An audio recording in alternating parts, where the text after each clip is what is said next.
You can support this podcast on patreon.com/firstpawmedia. Here's to the adventure-seeking dog mushers out there. The hundreds of you who stand on the runners dreaming and thinking about the Northern Lights. Of course, there is something else you can do if you've got something to say. Start a podcast with First Paw Media and harness your creative side. Maybe even earn enough money to tell yourself, hey, I'm not just a dog musher, I'm a rover. I'm a wanderer. I'm a voyager. I'm an explorer. Visit firstpaw.media. Mush on over today. Radio Free Palmer 89.5 KVRF presents Mushing Radio, hosted by Robert Forto. Mushing Radio is about dog-powered sports, living in the Great White North, and mushing. Visit our website at mushingradio.com. Here is your host, Robert Forto. Hello and welcome, everybody. This is Robert, and I am joined by my co-hosts Tony and Michelle, and we are continuing our Iditarod coverage here on Mushing Radio. Check us out at firstpaw.media. Under the same name on social media as well. You can find all of our episodes live streaming on radiofreepalmer.org, and we're also on old school radio on 89.7 in the Matsu Valley. Radio Free Palmer is the station. Let's jump right into this. Michelle, how's it going tonight? It's going great, Robert. And Tony, how's it going in your neck of the woods?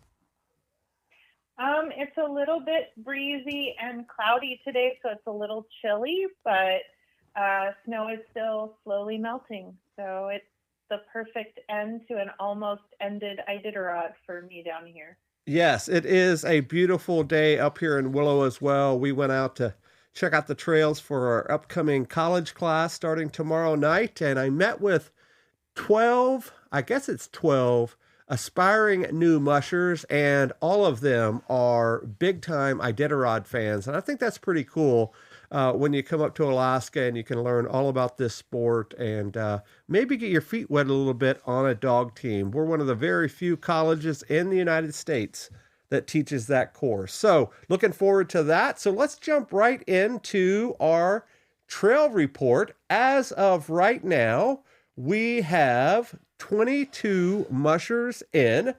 It looks like Mike Williams Jr. will probably come in as we're recording this episode. It's about 7 p.m. Alaska time on Thursday the 16th. So that leaves just Bailey, Joanna, Gerhardt, Bridget, Jason, and Jed still out on the trail. Everybody is either into White Mountain on their 8-hour rest or on their way to White Mountain from Elam.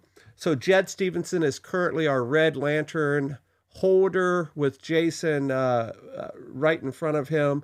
But the interesting story about Jason is he only has 5 dogs, which is the minimum amount of dogs you can have in harness when you finish the race. And we're going to talk a little bit more about that in just a second. But before we do, what do you think, Tony? I know we mentioned last night that things are moving pretty fast. When do you think the final few teams will be in? I would say, sometime later tomorrow or so? I'm thinking early morning Saturday, just looking here at the GPS, and Jed is at about race mile 888. So he's got quite a ways to go before he gets to White Mountain. Maybe late Friday night, depending on if they speed it up a bit. But I'm not sure that we're going to be completely done by Saturday. It'll really depend on what Jason and Jed do. How long it takes them to get to White Mountain, and then how long it takes them to get to Nome, because they're plugging along, but it feels like they're going at a snail's pace right now. And I'm looking at the finishing times over the last several finishes, and it looks like people are coming in right around 4 or 5 hours-ish apart. What does it look like in Nome right now? Are people still milling around if you're looking at the live cams, or is it pretty pretty ghost towny at this time of Iditarod.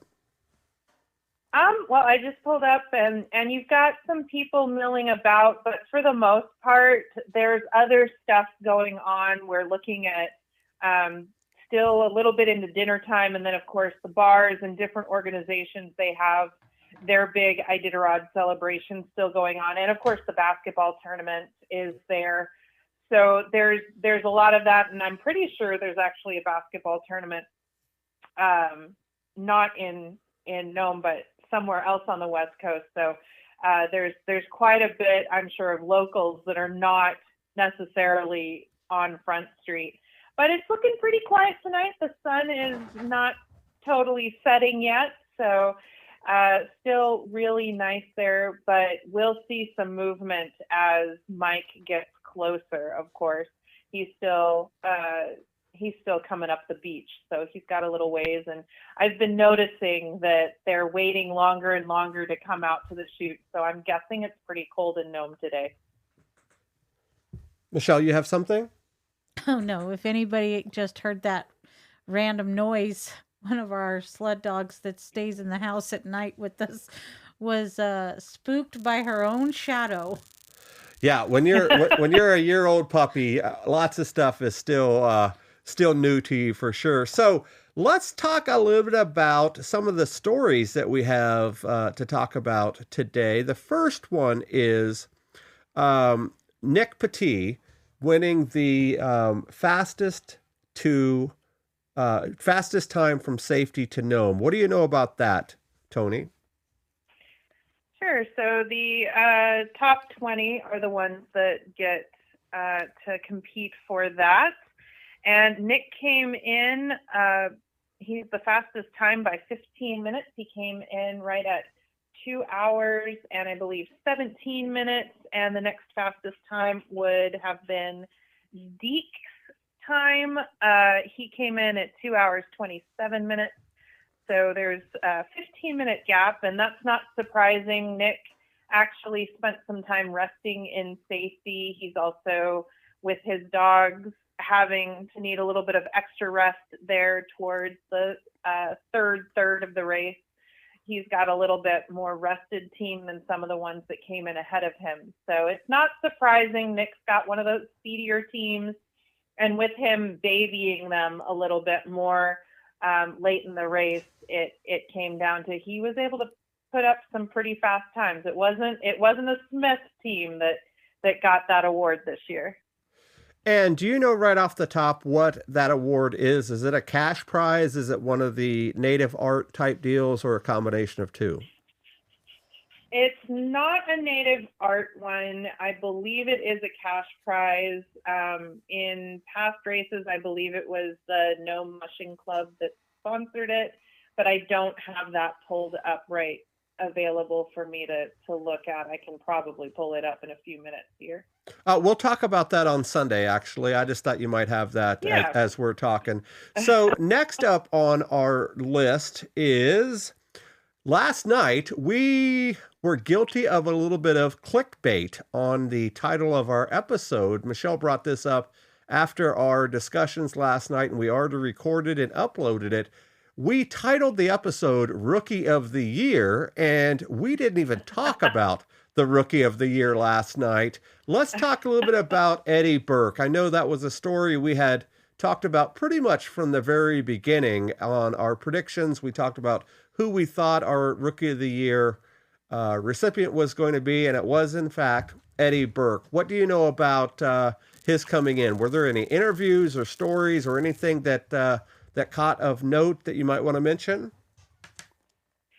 One of the things, and I think I talked about this last night, but one of the things that really stood out to me wasn't an interview. It was a fan video. They drove out on Snow Machine to Safety Roadhouse to watch Eddie come in. And it's a gorgeous video, but it also shows just how desolate it looks when you've got that windstorm.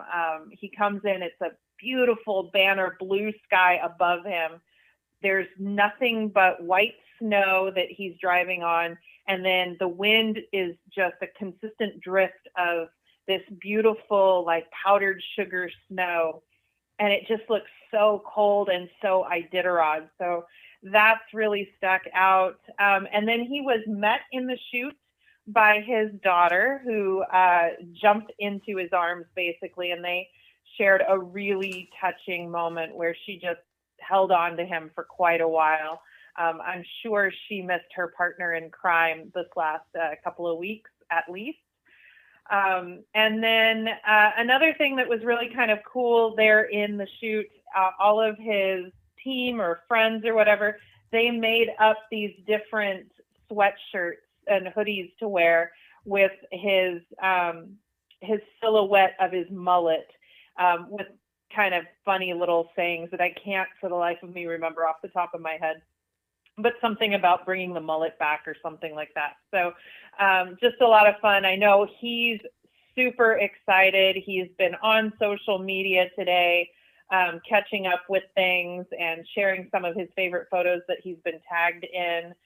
So just a really exciting story. And then, of course, I know we're talking Rookie of the Year, but Hunter Keefe, who battled for that spot with Eddie all the way through to the bitter end, also came in the top 10. He, of course, was one of the mushers that helped Eddie along the trail when Eddie lost his team. So I think we might have a Rookie of the Year, in Eddie, but I think we might have a sportsmanship award go out to Hunter, because there are some fans that are a little upset that, here Hunter helped out and Eddie won. That's what sport is. That's what the race is about, guys. I hate to break it to you, but this is a sport. It is a race. Hunter can make that call, but he still has to be able to run the team faster than Eddie runs his. So just a really great story between two rookies that I hope that we will see for years to come. For sure. Robert, hold still just a second, if you don't mind. I'd like to read something from Eddie's website that I found quite interesting. If you haven't had the opportunity, fans out there, go check out Eddie Burke's website, eddieburkejr.com. He wrote on there are things in life that find you, even though you were never expecting them. That is how I feel about dog mushing. This sport and lifestyle is not for everyone, but I wouldn't change it for the world. And quite honestly, I think that once Eddie and Hunter are able to settle things down, I would imagine that they became fast friends out there on the trail. Yeah, if they're not already, I would imagine, because I think they're pretty close around the same age. Is that right, Tony? 22 and 33. Oh, one of them is much older. Yeah, I was going to say, Eddie's in his 30s. My dad made the same assumption because he was like, talking about him and everything. He's like, yeah, these young guns are coming up. And I'm like, I don't think Eddie is considered a young gun, but okay. Well, when you're over 50, like Michelle and I are, I guess everybody is a young gun for sure. But yeah, Speak for yourself. I still consider myself hot and young. But I do like that quote. And some of the greatest stuff, of course, it can be found on not only on these guys' social media, but also on their websites. And that's something that's really improved over the last few years, is just the time that these guys are spending on building up a presence for their website. And that's actually a story that we're going to talk about in just a second, about how you can find out more about these mushers aside from just going onto Insider.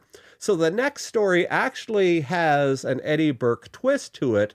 I'm sure that both Michelle and Tony have seen the pictures that Alaska Magazine posted. I guess it was sometime today. They're really cool, high from the air shots of some of the mushers running along the coast. And one of the shots is one of the teams coming down from Cape Nome. And another one is just two little specks of a couple of teams that are running along the coast there. And it looks like it is Eddie Burke in the lead, followed by Matt Failer. Michelle, you got a chance to see those photos. What do you think about those? Those are pretty cool, aren't they? Well, if you didn't know that you needed to be looking for any specks on that landscape shot, it looked just like a picture of vast whiteness, which is what Alaska is 9 months out of the year. What I found ironic was the explanation very much leads your eye into what it's actually showing you. But it could have very well been a meme of find this dot, you know? But yeah, it just shows, in my opinion, it shows the significance of the land versus the dogs and the humans. Tony, what do you think? Yeah, I shared that earlier today on my Facebook because, of course, I'm going to share awesome photos of the race. But it was very reminiscent of some of Jeff Schultz's best, in my opinion, work. One of Jeff's favorite type of photography is big landscape, small subject. He likes to show the expansiveness of Alaska and how small and almost insignificant even the giant wildlife of brown bear and moose and stuff can be. So it definitely gave kind of that nostalgic feel for me, because this is one of the first years that Jeff Schultz has not been on the trail. In fact, he wasn't on the trail at all past Willow. So it's definitely one of those just classic Iditarod shots that I grew up looking at. And so those aerial shots I always look forward to. I think that one ranked right up there with one of Jeff's most famous photos. I think it's of Lance Mackey on the Norton Sound. And there's just all this, I think it's the Norton Sound, and there's all this cracks in the ice, and he's going from little snow pile to snow pile with his team. It's this amazing frozen blue color with the white of the snow, and then the mushers red jacket and just the team. And again, it's one of those, big landscape, little bitty musher.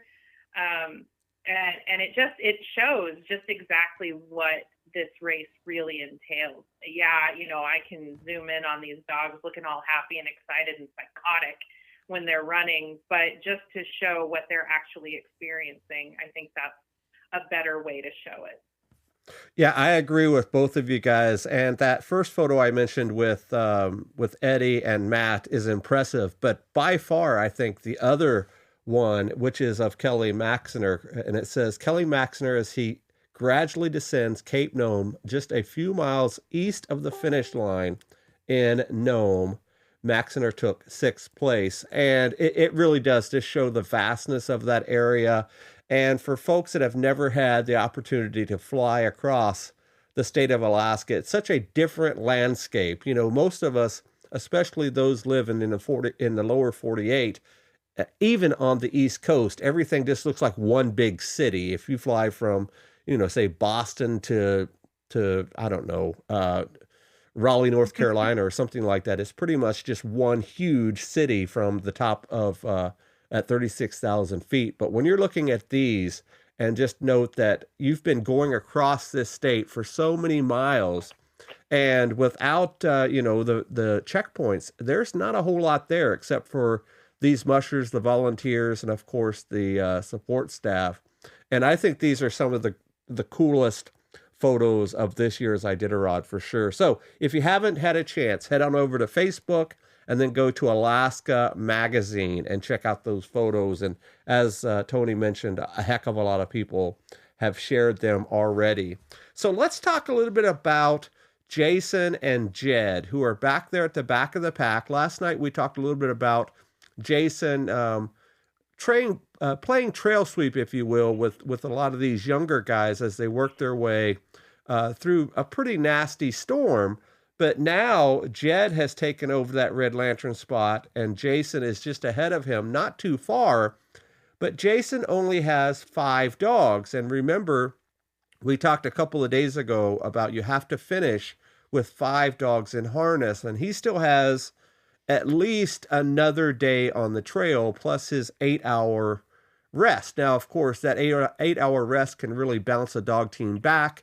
especially after several long runs like they've had in this weather. So I'm going to have you go first, Tony, then maybe Michelle, and then I'll add a little bit of a musher's perspective to it at the end. What do you think about Jason and him being down to 5 dogs?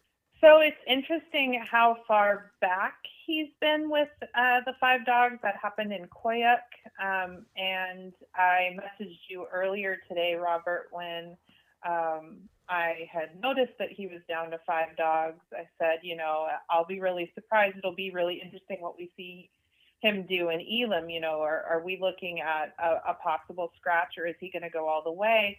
And here he is. He's running to White Mountain. He's right now at mile 893, and White Mountain is considered race mile 921. So he's getting there, and he's getting there in a decent speed, I suppose. Right now, I think he's averaging close to 8 miles an hour, maybe a little bit more, and so.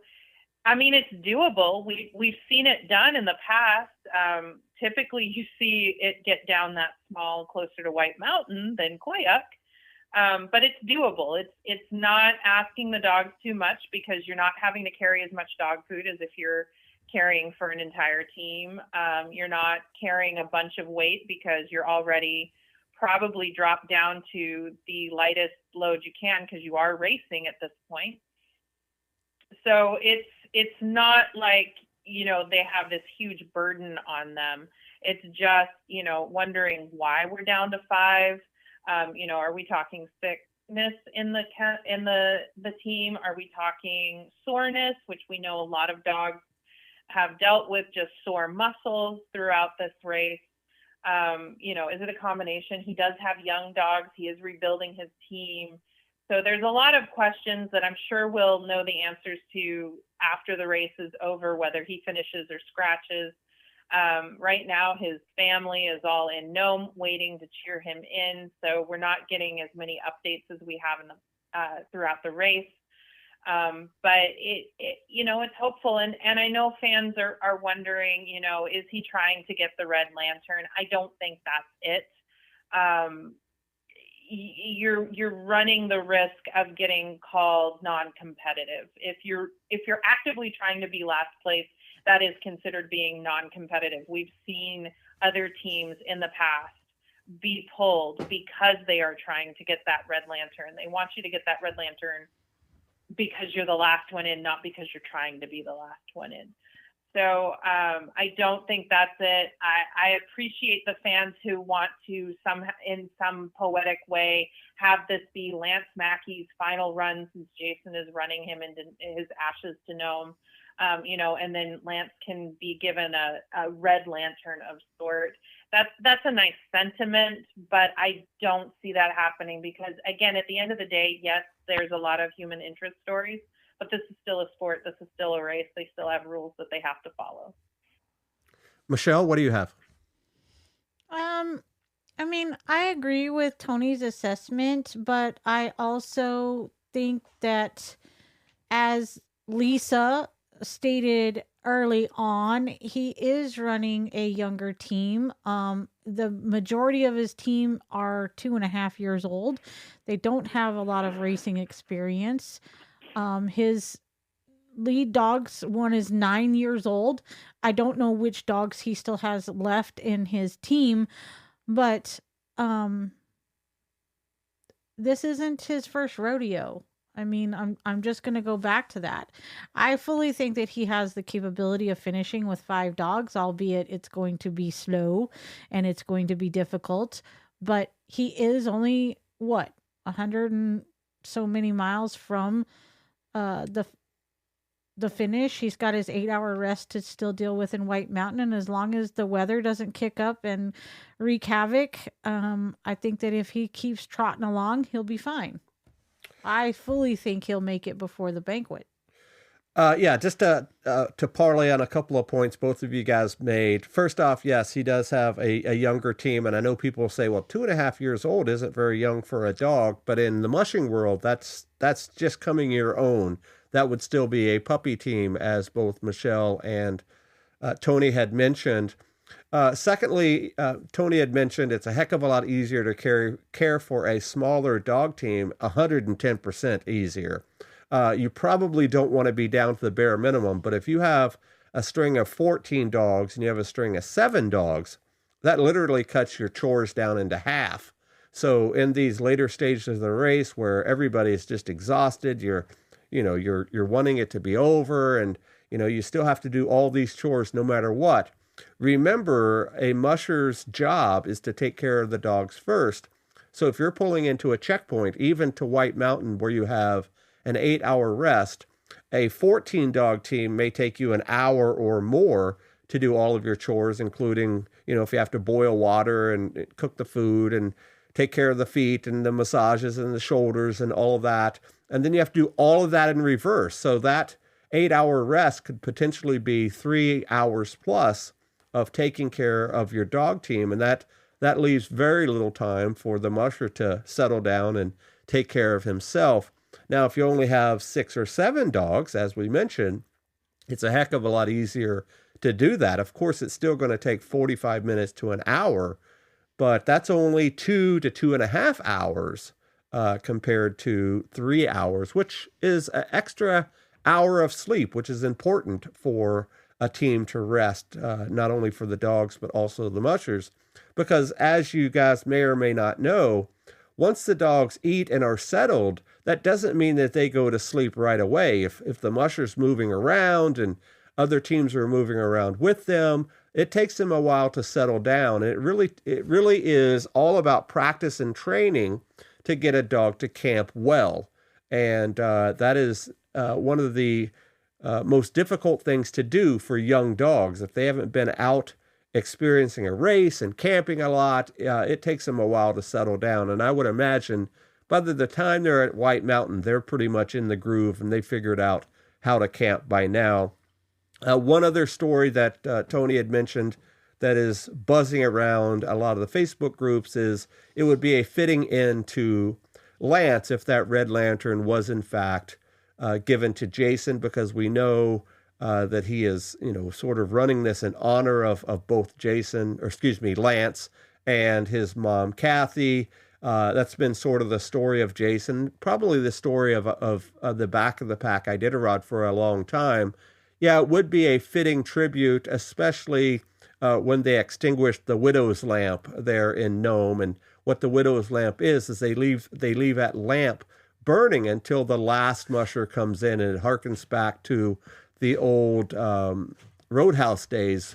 If the roadhouse was open, they would leave a lamp on so that the mushers that were going by would know, hey, this is a safe place to stop. I can, jump in for a bite to eat or whatever.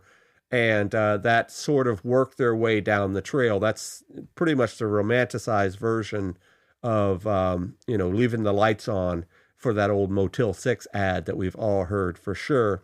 So I don't think that that's the reason. As Tony mentioned, this is a race, and I am sure that he is doing whatever he can to get that team to Nome. And I doubt that the Red Lantern and, the hoopla around that is at the forefront of his mind. So it'll be interesting to see how it will develop. And we have about a day or day and a half left to see how he does.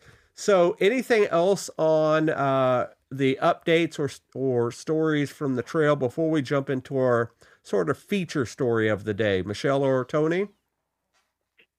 No, I don't think so. Well, I'm just curious to know on the tracker, Tony, where do you see the Jed and Jason at right now?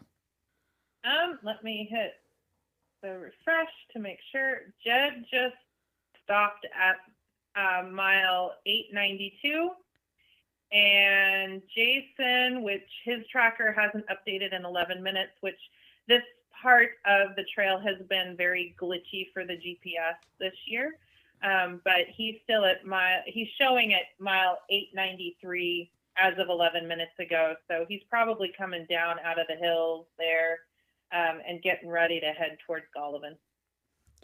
All right, guys, there you go for our trail report. So there has been a little bit of drama and back and forth pretty much the entire race because the Insider crew said, I guess it was in the off season or leading up to the race, hey, we're going to do our best to try to cover some of the back of the pack to, middle of the pack mushers, add more commentary and stories and things like that.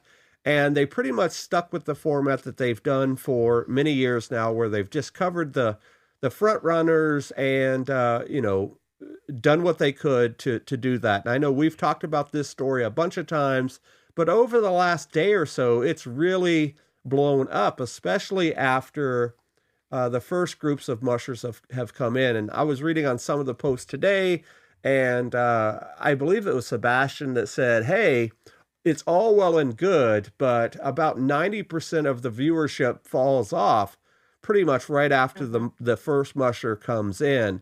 And he's an insider, also a commentator, multi-Iditarod and Yukon Quest veteran.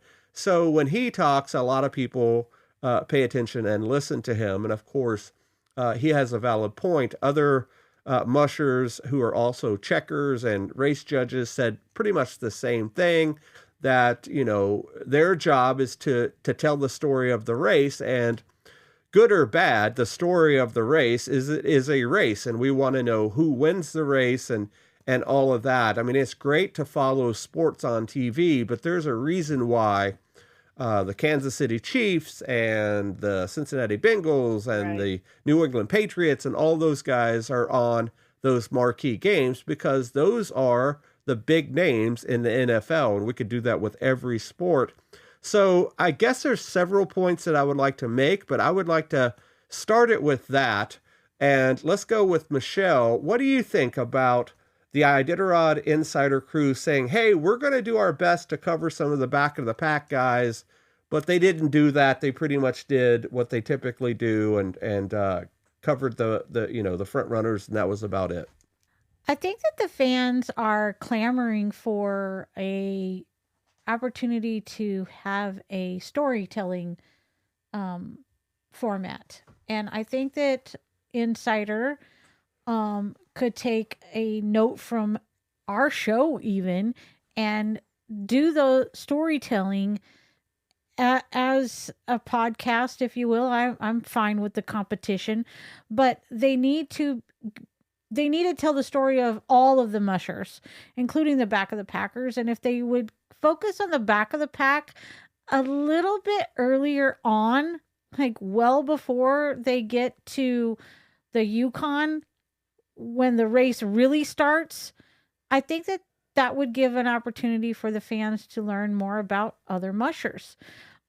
We don't have, like I said on previous episodes, I mean, we have some recognizable names, but we don't have that rock star. And, Pete Kaiser and Brent Sass and Jesse Holmes were kind of those guys, and even Nick Petit. And then one of them had to leave. And if you noticed, the coverage also left when he left. One point with that about being able to see the Insider crew, I believe it was Jesse Royer, correct me if I'm wrong when it's your turn up, Tony, that said, hey, I didn't see an Insider crew since Finger Lake. And Finger Lake is way back there. What is that, third or fourth checkpoint back? And she was solid middle of the pack and a big name in terms of, the story on the trail. I believe that was her, was it not? And if it was, what's your take on this Insider situation? Well, I did not see that comment or video, so I can't comment as to who it was. But it is not anything new. We saw that when Speedy Johnroe dropped out of the top 10. We didn't follow her as much. Martin Boozer still got a lot of coverage, and I have my suspicions on why that is, but I really don't want to get into a pissing match later once it gets out what I said. But, and it's nothing bad. I mean, we all have our favorites. We all have our biases. And not only that, Martin was very good for a number of years of starting strong and then deciding to do a camping trip for the second half. Nothing wrong with that. But he got followed quite a bit by Insider. But he also is one of those mushers that's willing to give the interview every time. I do agree with fans that Insider was disappointing this year. I don't know if I agree completely that they didn't follow through with their promise, because I never saw anything that suggested we're going to interview all of these people multiple times. We're going to follow them from beginning to end. What I saw promised was we are going to have live feeds in these checkpoints until the last musher leaves. And we saw that from Uniloclete on, or Caltag on, one in there. And that makes sense, because some of the checkpoints before that, the logistics of getting the crews out there and then trying to get a signal and being able to troubleshoot when things go wrong is somewhat non-existent. There are certain checkpoints that they have never been able to go live in with the infrastructure that they have. Now, in the future, if Elon Musk wants to get involved with Iditarod, I'm sure Greg Heister and crew would jump on the opportunity to use that technology once it's more reliable here in Alaska, as we talked about earlier in the season, Robert. But I'm not sure that Greg promised more than that. I think he tried to argue with quite a few of us early on in the year that Insider's the best ever, that it doesn't need to have an overhaul.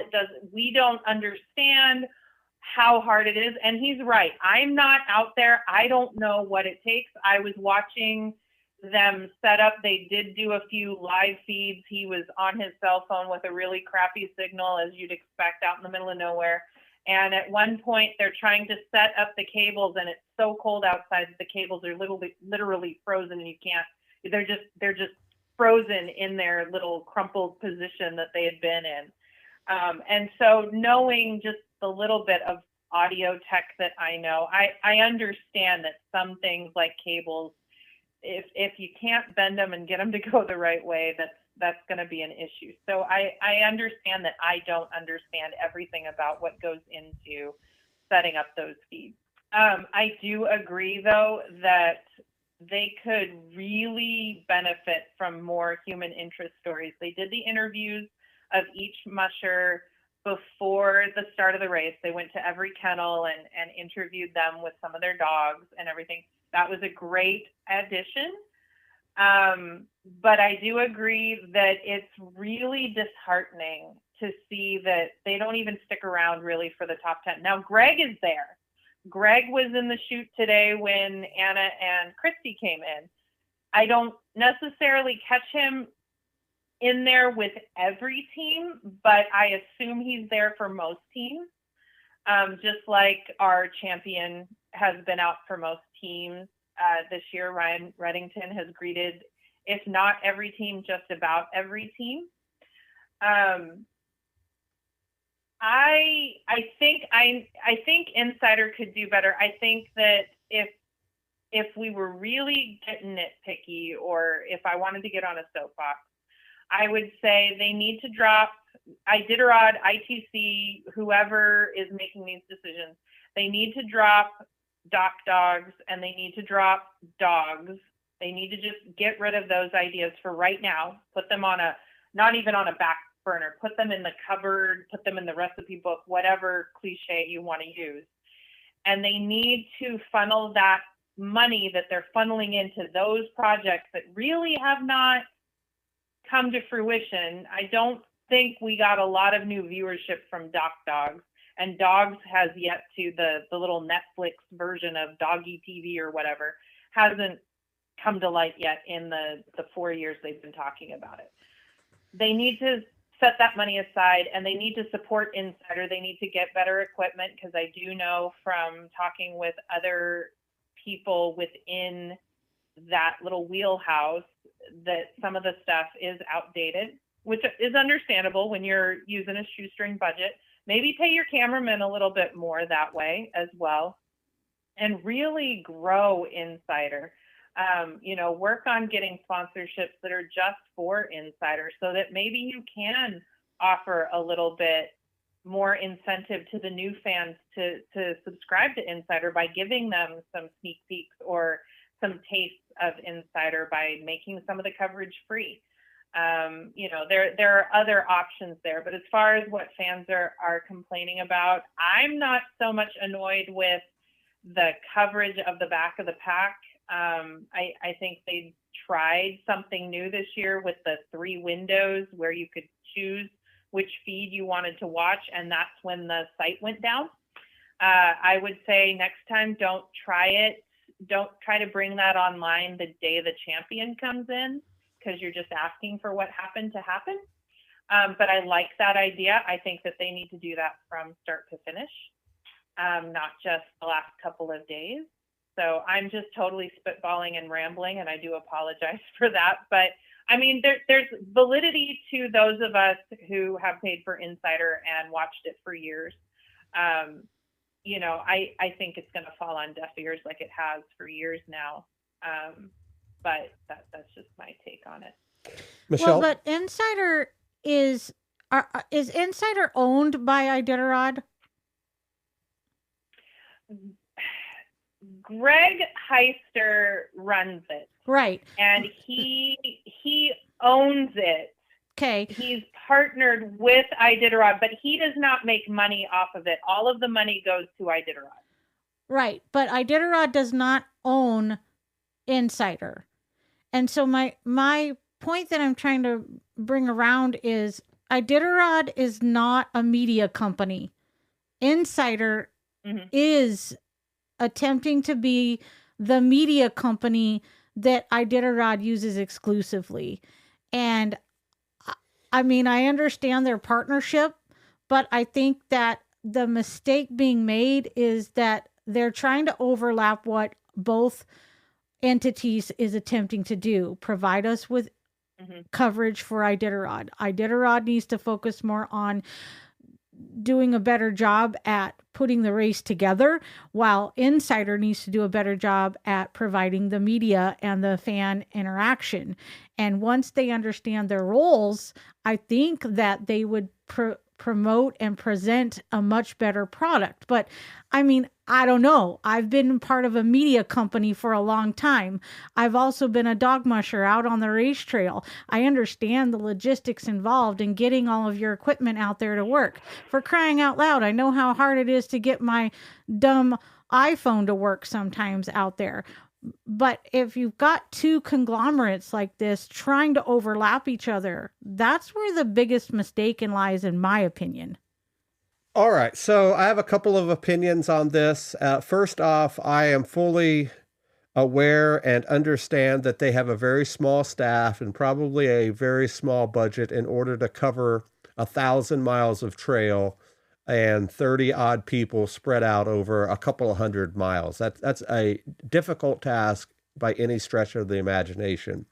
As I believe Sebastian said earlier today, that it takes a heck of a toll on your equipment, and it also takes a heck of a toll on the person that's doing that task, because literally you're only going about twice as fast as the musher. So if a musher is going 7 or 8 miles an hour, if you're following them on snow machines, which a lot of these guys are, you're only going about 14 miles an hour. That makes for very long days to travel down the trail and, of course, get into these checkpoints and try to set up gear and fumble with frozen fingers and the whole 9 yards in very cold temperatures. I've tried to do that with podcasting. It's very difficult.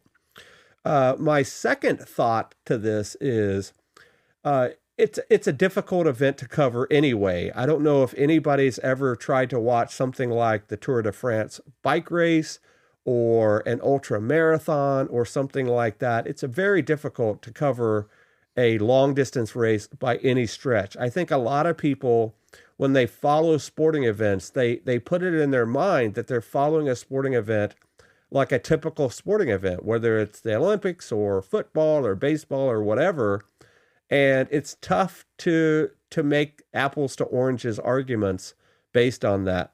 My third point is probably my most controversial point to this is I don't know if the Iditarod cares if they're attracting new fans. I think that they are more worried about or more cognizant of attracting corporate sponsors, the folks that are paying the big bills that helps the race get along. They're not going to get rich off of a $40 Iditarod Insider package. I don't care how many people you have listening, and they don't have gobs of listeners or watchers.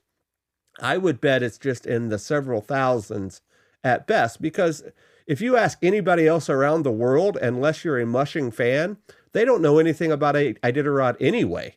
So it's not just the average sports fan that's watching Iditarod, especially paying $40 to watch little blips jump down the screen on a GPS tracker. We have to face it, folks. There just aren't those types of fans out there in the world that are doing that. It's a very, very niche sport. So you have to go where your resources are best spent. And I would believe that Iditarod's resources are best spent by capturing corporate sponsors. And corporate sponsors do not care about the human interest stories. They want to make sure that the race is promoted in the best light possible. There are no controversies. There are no, behind the scenes grumblings, if you will. And that's what is paying their returns. If you think about the biggest corporate sponsors that Iditarod has, they're not corporate sponsors that are looking for a return on investment from fans. And I'm thinking about old school sponsors like Coca-Cola and Cabela's and Timberland and things like that.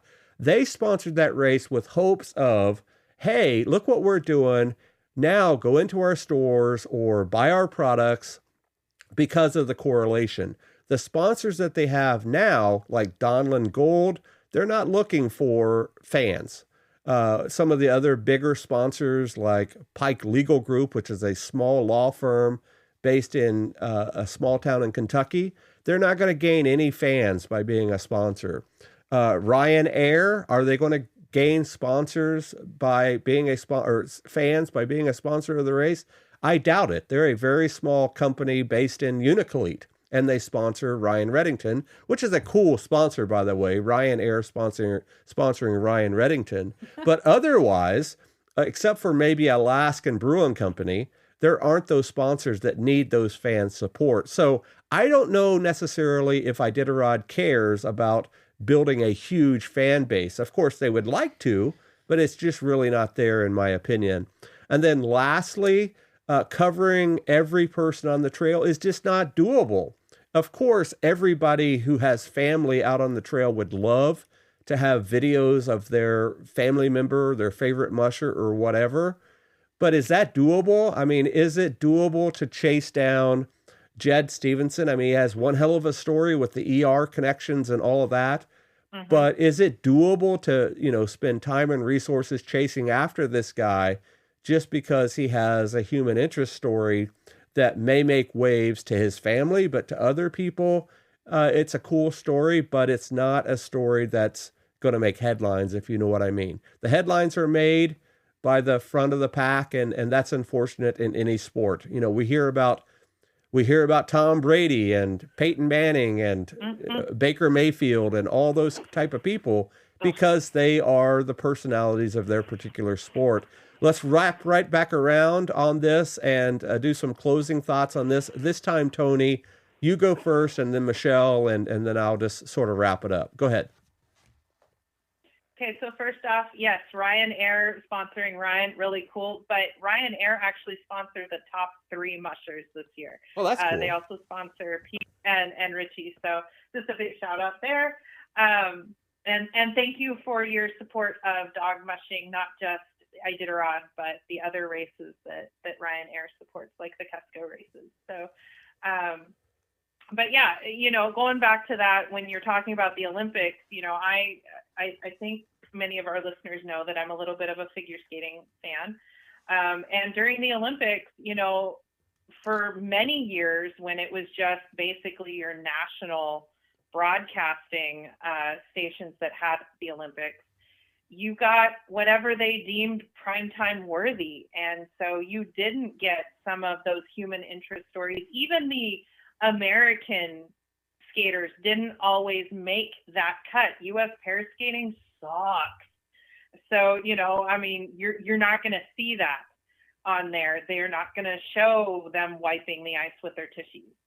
So now that we have these streaming platforms, we are able to see all of the skaters, but the commentators don't come in until the last 2 or 3 flights of skaters, which is either 4 teams per dance pairs groups. So you'd get like 12 skates out of that, or it's, I think, 6 or 8 for the singles. So you get a little bit more of that. But the commentators, your Johnny Weir and your Dara Lipinski and Terry Gannon, they're not even there. So to sit there and, really gripe about Bruce Lee, who looked absolutely exhausted through this entire race. And then my understanding is, I'm not sure if it was Bruce or Greg, but somebody's been dealing with some health issues in the off season. So they're not at their 100% health anyway. To ask them to stretch it out over a 2-week period, when in Greg's case, he's been working on this for months now. I think it is unreasonable to sit there and go, well, they're not there for everybody. I wish that they'd be there at least for the top 10. That's pretty exciting. And most of them come in pretty quickly that you could probably keep the cameras rolling. But your sponsors that come in for the championship, your outside media that come in for the championship, they're gone that same day. They might book the hotel for the week because they're not sure exactly when they're coming in, but they're gone within a day of that champion coming in, depending on when they come in. So, I mean, if your sponsorship is gone, and like you said, that's where your money really is, yes, we fans that are giving money deserve a quality product. And this year, I don't feel that we got that with all of the extra technical glitches that they had. But you're not going to get somebody going for the 50th place, or even in this case, the 20-something place. Michelle? Robert, what I found ironic is when you mention, quarterbacks, like, I'm a fan of Baker Mayfield because he's an underdog, and I adore him. I think he's a great player, but he doesn't play for my favorite team, but that doesn't matter. That's kind of my point here that I'm going to bring around, and that is that looking at these mushers websites while you guys were talking, I just flipped through randomly 8 of the mushers own websites, and I'm not going to tell you the names that I looked at. They weren't well known, and some of them were well known, but not one of them at random just now, not one of them said support Iditarod. Not one of them said become part of Iditarod to help me get to the race. None of them are saying that. So the mushers themselves aren't supporting Iditarod. You know what I mean? So if you're a fan of whoever, maybe supporting that musher and giving a donation to that musher, and then purchasing the level of insider that you choose, maybe that's the best way to support this race in taking it into the next decade. My final thought is sort of following a model that we talked about many times in the off season. Tony and I really thought that what the Krill Paws or Q Paws folks were doing right before COVID was exceptional. I thought that one broadcast year that they did, where they did the Bear Grease and the Finnmark and the Russian race and Iditarod, was top notch. And I think if they figured out a way to do that effectively, that would build the fan base more than anything. How can they do that? There's a couple of ways that they can do it. Just taking what the other sports have learned since COVID. The NFL Network is a prime example. The NFL Network has their main guys in the studio. Now, you can easily hire out a studio right here in Anchorage, set up a sound stage, rent it out for 2 weeks, and have your main guy there, whoever that guy is. It would not be Greg Heister or Bruce Lee or somebody like that. It would have to be somebody that can anchor the broadcast. have them in the studio, and then have everybody else on Zoom. That's how they do it on the NFL Network, 24 hours a day. They have their main guys, and then they have their reporters, their analysts, whatever they are, their color commentators. All of those guys are on Zoom, and they have feeds in their house. It's, I think it's called an IDC connection or something like that. It's a very secure connection, so it's not your typical Zoom like we're all used to now, but a very clean audio and video feed, and run your feeds that way. I think it would be exceptional for the fan base. The next level up to that, of course, is closer to QPAW's coverage. Have your soundstage, have somebody like Dallas Seavey or some big-time color commentator up there that is providing that. Do it in prime time. Do it on, do it on a streaming platform. Do it on YouTube. Do it on Facebook Live. Whatever you want to do, but do it that way and pay those guys.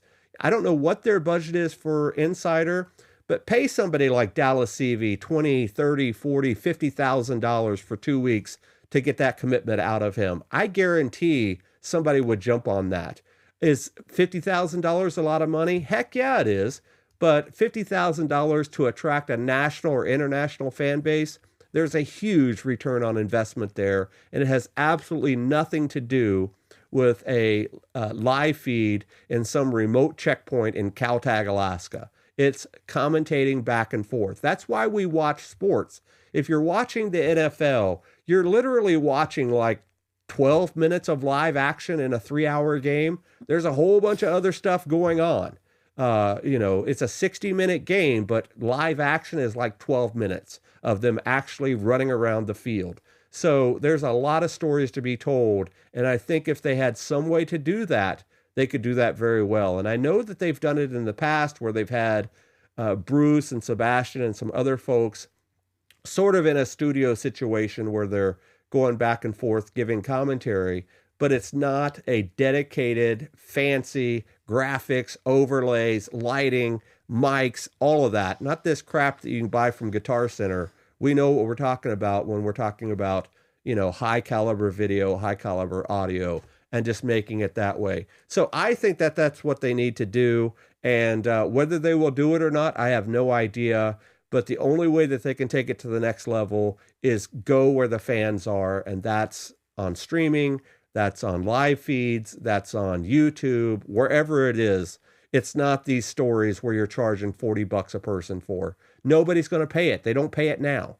Only a handful, a couple of thousand tops are forking over the $40. And they're only doing it because they're mega fans. I'm a huge fan of Iditarod. I've followed Iditarod since I was a kid, and I've never subscribed to the Insider. I can get the information I need by doing my own research, talking to other people, having friends that get Insider, whatever.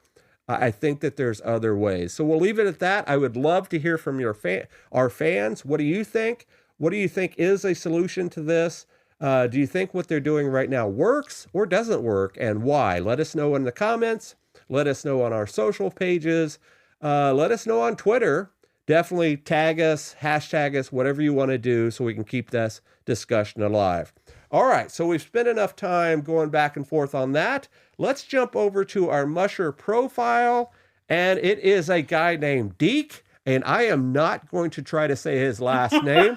I know Google Translate says something very interesting. We'll have Tony talk about that in just a second. But what do you know about Deke? That's not fair. What do you know about Deke, Michelle? Well, Deke likes to hang out near Chicken, Alaska, and he works for the Bureau of Land Management. He has a degree in business and recreation. He got his career started in Florida as a park ranger in Everglades National Park, and he really enjoys being a mid-distance and distance musher, but more than anything, he's enjoying some hobbies. Being a dad, fixing things, and mowing the lawn. I like it. So, Tony, what in the world does his last name mean if you put it into Google Translate? Okay, so I don't know if our listeners have seen this meme, but it became this thing where Iditarod got blamed for having this glitch. It's not Iditarod's fault, guys. If you use Chrome, all you have to do is right-click and hit Translate to English, and Deke's name goes from, I'm not even going to try and say it either, Robert, but it goes from his last name to what his last name actually means in English, which is born naked. So, you know, it's not, Iditarod did not somehow accidentally edit his name or anything like that. It was someone who knew that, you know, Google Translate would have a little fun with that name, and then they screenshot it. I don't know if there's a way that, you know, Iditarod in the future will lock that feature. I don't think it's necessarily needed.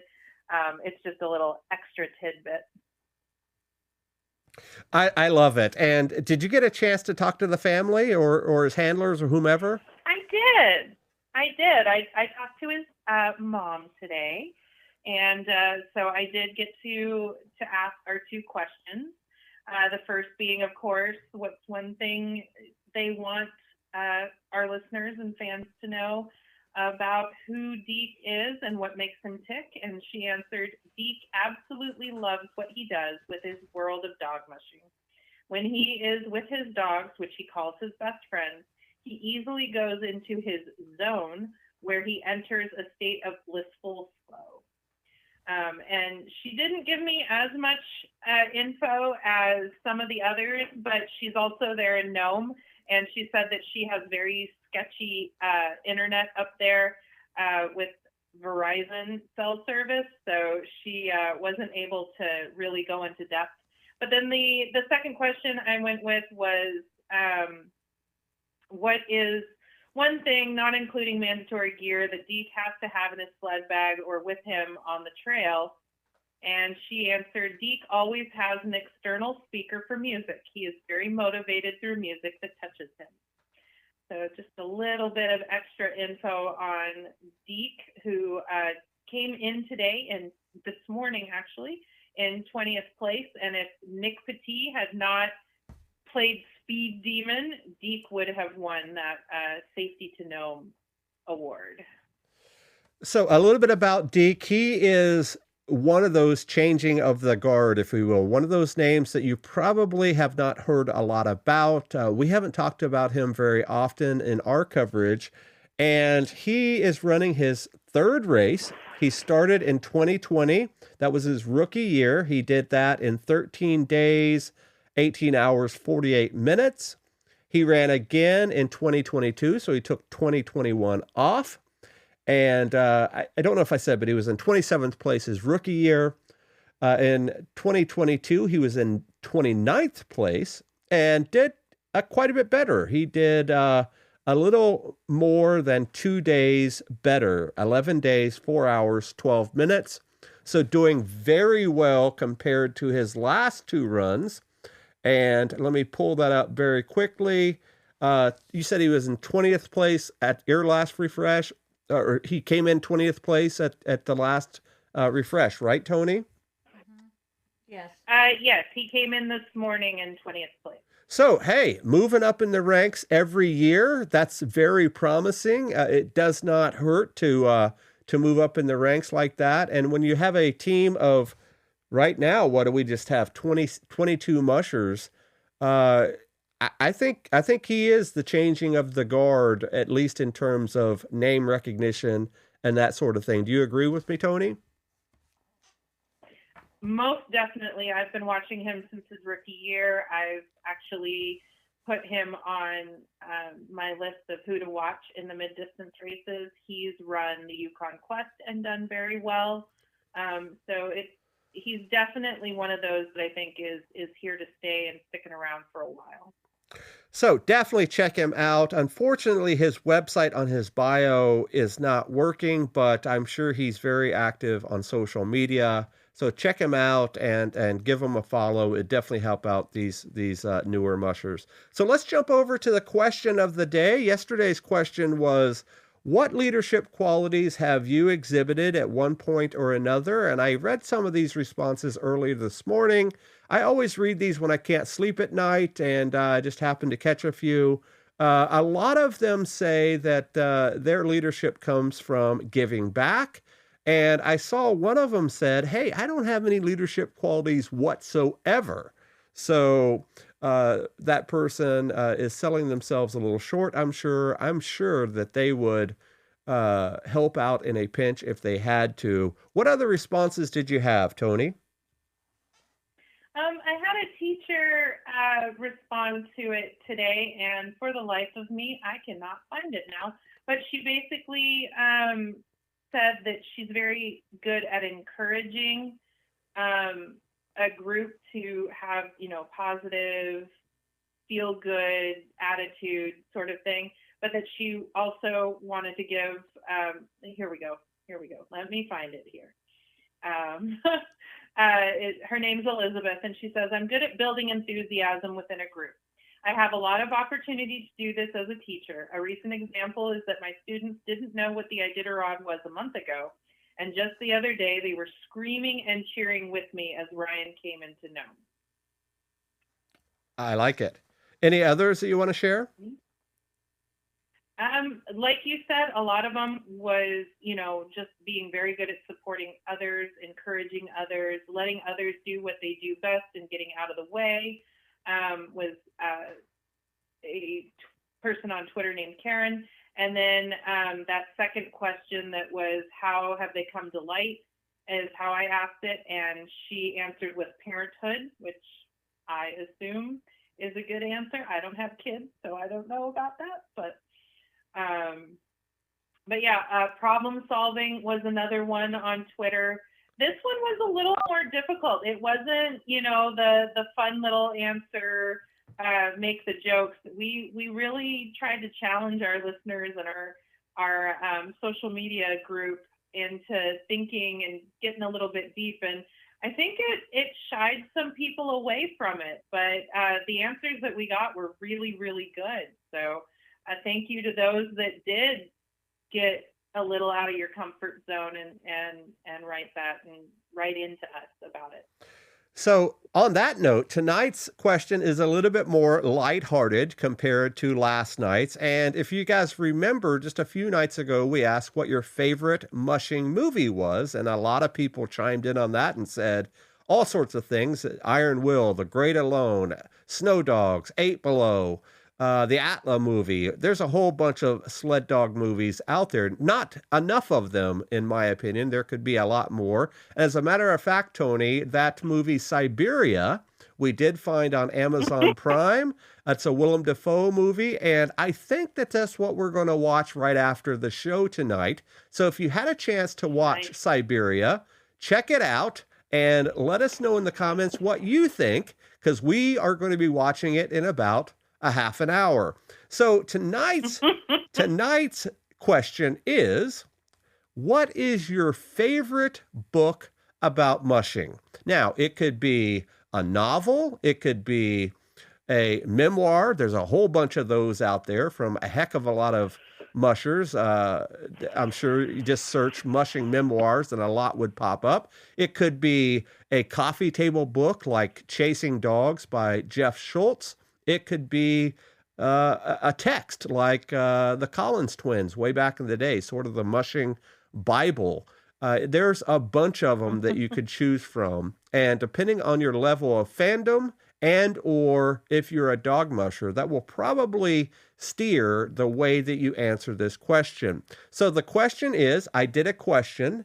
Hashtag I did a question. What is your favorite mushing book? I have no idea who's supposed to go first here, but let's have Michelle. What is your favorite mushing book? Well, probably the one that we wrote together.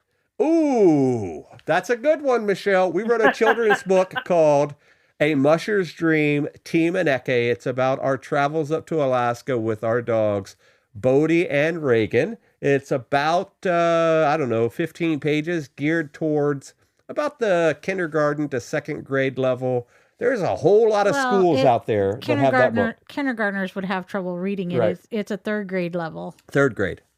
A lot of schools have that book, don't they? They do, and you can get it at firstpaw.shop. There Shameless plug there. Yes. So Michelle says our own book, which I guess is appropriate. It qualifies. It qualifies. Tony, what's your favorite mushing book? So I'm going to go with a children's book too, because this literally, I used to say when I worked in the gift shop there at Wild Ride, in between shows, I would, as parents were looking for, or grandparents rather, were looking for gifts for their grandchildren, I would bring this book out and say, this book changed my life, which always got a little bit of a giggle, but I'm like, no, really, this is why I'm working here right now, this book. And it's Danger the Dog Yard Cat. It's by Shelley Gill and Libby Riddles. It's a children's book that came out in 1989-90, so I was 4 or 5 years old when it came out. It is a retelling of Libby Riddles' win in Iditarod, which happened in 1985, the year I was born. And instead of telling the historical version, it's a little twist. Danger the Dog Yard Cat is the lead dog and takes the team to Nome after the lead dog gets injured right before the big race. Really sweet story. Many of her dogs that were on her team, they get featured. The illustrations are just perfect, as most of those books are. And then if you really, really want to get excited about the book, there is an audio recording where Libby actually reads you the book and Hobo Jim sings songs throughout the book. So it's a really fun little, if you can find the audio. I know that it comes in CD form now. It's really hard to find, but if you can find the audio version to go with the book, because it tells you when to turn the page, it's the best book ever. And then for more of an adult, one of my favorite books is by Gary Paulson. It's Winter Dance. A lot of fans love it. That's a great book. And then This Much Country by Kristen Knight Pate. Well, you covered all the genres of sled dog books there. So I have a question. I have not read the children's book. You said it was the Dog Yard Cat, gosh. but it's a dog? Yes. Okay. All right. No. Of course. It's a kitty cat. He's a kitty cat named Danger. But and he walks around the dog yard, and he's a big pain in the butt to all the dogs. And then they get to Anchorage to go to race and everything. And the lead dog comes up with a hurt foot. And so Mud Shark, the wheel dog, looks at Libby and says, well, we've got this cat. Let's just put him in a harness. And yeah, I know it makes no sense to a musher, but I mean, Karen Romstead, she had a cat named Bait because the cat liked to tease the dogs, and she's like, you're going to end up Bait. And so this is kind of what Danger's personality was. And it is based on her cat, Danger, who was a dog yard cat who, kept the mice out of the food and everything. But she got him from a local shelter. So she tells that part of the story. That part's true. The part that about her winning the Iditarod is true. How that all plays out, not true. I like it. And there are a lot of children's books on the mushing genre. I know if you go to the Anchorage, Alaska, I said Anchorage Airport, you can see all of the different sled dog books, and a lot of them are children's books at that bookstore. I believe that's on the Sea Concourse over by kind of like the McDonald's area. Is that Sea Concourse, Michelle? Yeah, that is.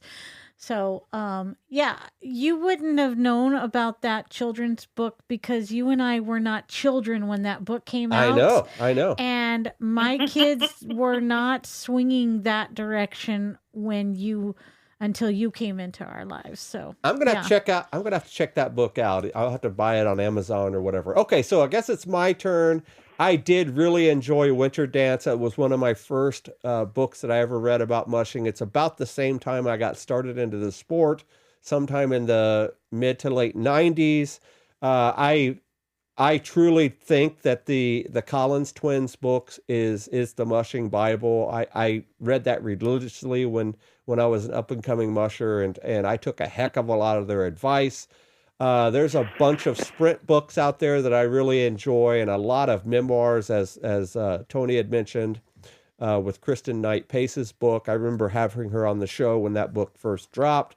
But I'm going to have to go with the old standby because I think it's one of the greatest stories ever told, and that is The Cruelest Miles by, I believe it's Salisbury, who is the other one I can't think of right off the bat, but it is a retelling of the 1925 Serum Run, and there's a lot of personal connection there, and that connection will grow much, much grander in the next coming years. So stay tuned to that. And speaking of which, before we finish up the show, just a couple of days ago, we dropped a little bit of a teaser about a podcast that's being released. It happened to be released today. And somebody caught on to that on Twitter and made a comment and said, I had no idea what they were talking about until I saw the connection this afternoon. That's the reason we're doing this, guys, to reach you guys to new levels of becoming a fan of the sport, good, better, and different in terms of stories. But that's the way that the social media works these days, I guess. So before we go, Michelle, what did we miss, or do you have anything to add? Firstpaw.shop. A musher's dream. $10.99. That's all it is. $10.99. And we will sign it for you if you like. All right, Tony, anything we missed? Well, I don't have a mushing book to plug, so I have nothing. But you have cookies at our Patreon level. At the $25 superfan level, you can get some homemade cookies made just for you in the flavor that you like. Make sure you head on over to patreon.com/firstpawmedia and check it out. And what we will do, anybody that signs up today at the $5 level or higher, we will send you out one of our books, A Musher's Dream, and we will sign it for you. So then you need to put that all the way through until the last musher comes in. Yep, until the end of our broadcast. So do not say in June. I want a book. I will send you a book. Send me your address. I will send you a book. So do not listen to this in June. I know some of you do. Do not listen to us in June and say, hey, I want my book. I signed up for $5. If you twist our arm hard enough, we will probably still do it. But the offer will go until the end of our Iditarod coverage, which is Sunday night. So anybody at the $5 level or higher, we will send you out a book as a perk. And then, of course, whatever other perks are listed on patreon.com/firstpawmedia. And lastly, make sure you subscribe, make sure you tell your friends, make sure you leave some reviews, and whatever else that you're willing to do to share the love. One last shout out. And if you guys are even still listening, I appreciate the comment, Mike Arnott. Yes, he enjoys Michelle's banter back and forth with her husband. So I don't know if that's a good comment or bad. It's a great comment. So there you go. All right, guys, we will be back on tomorrow. Tomorrow is our Friday night coverage. We're still here while everybody else is packing up to go home. I love those sponsors that we talked about. They've moved on. They're moving on to different races that they're sponsoring and throwing their money at. But we're still here doing it every night. So make sure you stick with us for the next few. Until then, we'll see you guys next time. Goodbye. From Dogworks Radio, this is Mushing Radio. We hope you enjoyed this episode, and we invite you to subscribe in Apple Podcasts, Spotify, Stitcher, or wherever you get your podcasts. You'll find a link on the episode notes. You can tap or swipe on the episode cover art, and you'll see some offers from our sponsors. You can support our show by supporting them. If you like what you have heard, we would love it if you could give us a 5-star rating and tell your friends how to subscribe too. Your host is Robert Forto. Our producers are Michelle Forto, Alex Stein, and Tony Ryder. Our executive producer is Robert Forto. Created for Dogworks Radio and First Paw Media.